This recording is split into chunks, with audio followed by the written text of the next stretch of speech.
अस्सलाम वालेकुम क्लास। आज हमारे पास टॉपिक है mechanism of allergy. Mechanism of allergy से मुराद ये है कि एलर्जी का मैकेनिज़्म क्या है, यानी कि एलर्जी किस तरीके से हमारी बॉडी के अंदर आती है, एलर्जी किस तरीके से अपने फंक्शंस परफॉर्म करती है, किस तरीके से एंटीजन हमारी बॉडी के अंदर आकर एंटीबॉडीज़ क्रिएट करते हैं, एंटीबॉडीज़ को क्रिएट करने के बाद वो किस तरीके से हमारी इम्यूनिटी लेवल को डाउन करती है और at the end of result हमें इचिंग वगैरह स्टार्ट हो जाती है, स्वेलिंग स्टार्ट हो सकती है और इसके अलावा हमारे पास बॉडी में रेडनेस स्टार्ट हो जाती है। तो ये सारे क्या होते हैं, फॉरेन पार्टिकल की वजह से होती है। 3 प्लेयर्स ऑफ एलर्जी, 3 खिलाड़ी हैं एलर्जी के, allergens, antibodies and inflammatory mediators. Allergens क्या होते हैं? एलर्जेंस वो होते हैं जो हमारी बॉडी में बाहर से दाखिल होते हैं, जो फॉरेन पार्टिकल्स होते हैं जो एलर्जी कॉज कराते हैं, वो एलर्जेंस होते हैं। अच्छा, दूसरे नंबर पर है हमारे पास एंटीबॉडीज़। एंटीबॉडीज़ क्या हैं? जो हमारी बॉडी के अंदर प्रोड्यूस हो रही हैं एंटीजेंस के थ्रू, ठीक है, वो अपना एक फंक्शंस परफॉर्म कराती हैं। वो आपके बॉडी में कहाँ कहाँ साइड पर, कहाँ पे गाउट में, इसके अलावा किसी भी रीजन में जाकर बैठ सकती हैं। जैसे हमने पढ़ा था, कुछ सेल मीडिएटेड होती हैं, कुछ साइटोटॉक्सिक होती हैं, ये सारी चीज़ें। इसके अलावा उसके बाद है इन्फ्लेमेटरी मीडिएटर्स। इन्फ्लामेटरी से मुराद है इन्फ्लामेशन, यानी कि कुछ जख्म होना, रेडनेस होना, ठीक है। मीडिएटर्स का काम क्या होता है? मीडिएटर्स बेसिकली वो होते हैं जो एक ब्रिज होते हैं, जो एक प्लेटफॉर्म प्रोवाइड करते हैं कि हाँ जी आओ और इस तरह हमारे अंदर तबाही कर दो। फर्स्ट एक्सपोजर टू एंटीजन, सबसे पहले एंटीजन का एक्सपोजर कैसे होता है? When the allergen first enter the body, जब कोई एलर्जन यानी कि कोई भी फॉरेन पार्टिकल बॉडी के अंदर दाखिल होता है, जो हमारे बी लिम्फोसाइट्स होते हैं produce an antibody called immunoglobin E, यानी कि जो हमारे बी लिम्फोसाइट्स होते हैं वो कौन सी एंटीबॉडीज प्रोड्यूस करते हैं? Immunoglobin IgE. IgE antibodies attach to mast cell large cells that are found in connective tissues and contain histamines. Histamines के हैं जो एलर्जी कॉजिंग एजेंट्स हैं। हम जैसे टैबलेट लेते हैं ना एलर्जी के लिए, एंटी हिस्टामिन, लोराटाडीन वगैरह में, ये बेसिकली क्या होती है? जी एलर्जी को इनके एलर्जी के खिलाफ लड़ी होती हैं, along with a number of other chemical substances.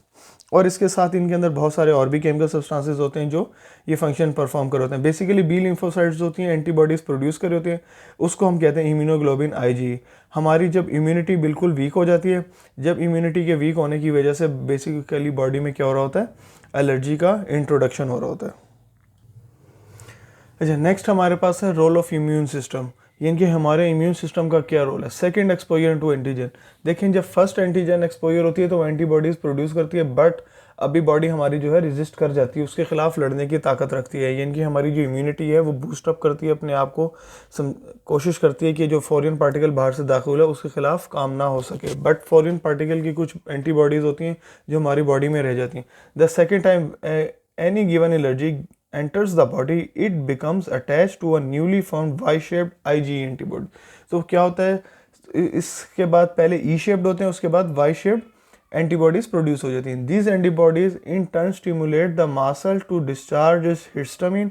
तो वो जब हमारे ब्लड सेल्स के साथ, मास सेल्स के साथ लगती हैं तो वो क्या करते हैं? हिस्टामिन प्रोड्यूस कर सकती हैं, और इसके अलावा एंड अदर केमिकल सब्सटेंसेस, और इसके अलावा कुछ और केमिकल सब्सटेंसेस हैं जो प्रोड्यूस कर सकते हैं।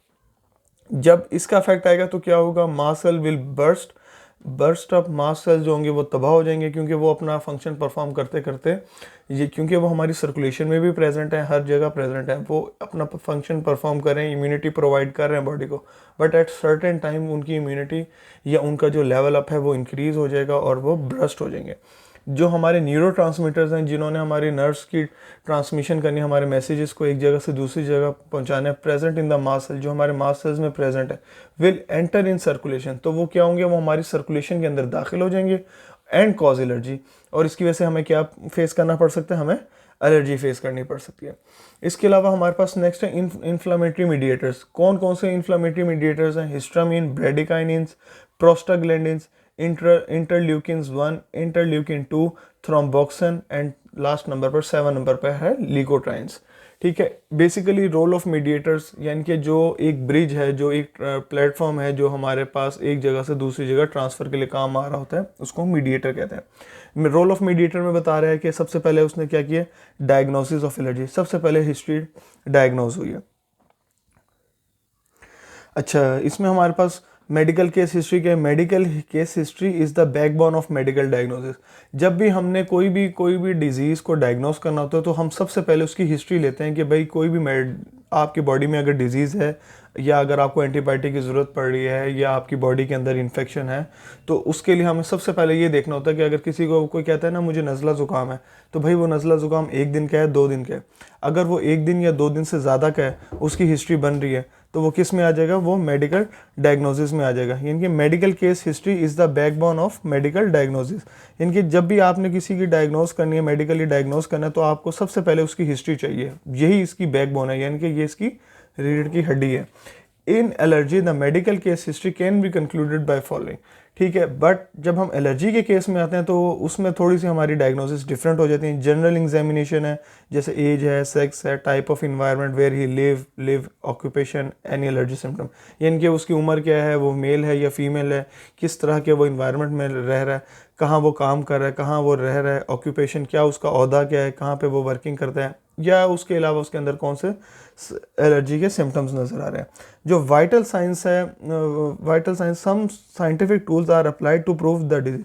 इसके अलावा कुछ हमारे पास वाइटल साइंस के कुछ टूल्स हैं जिसके थ्रू हम एलर्जी को प्रूव कर सकते हैं कि भाई ये डिजीज़ किस तरीके से हुई है। इसको हम फिर नेक्स्ट लेक्चर में इंशाल्लाह स्टडी करेंगे कि हमारे पास कौन कौन से वाइटल साइंस है, यानी कि हम किस तरीके से किस टूल के तहत सेवेरिटी ऑफ एलर्जी को डायग्नोस कर सकते हैं।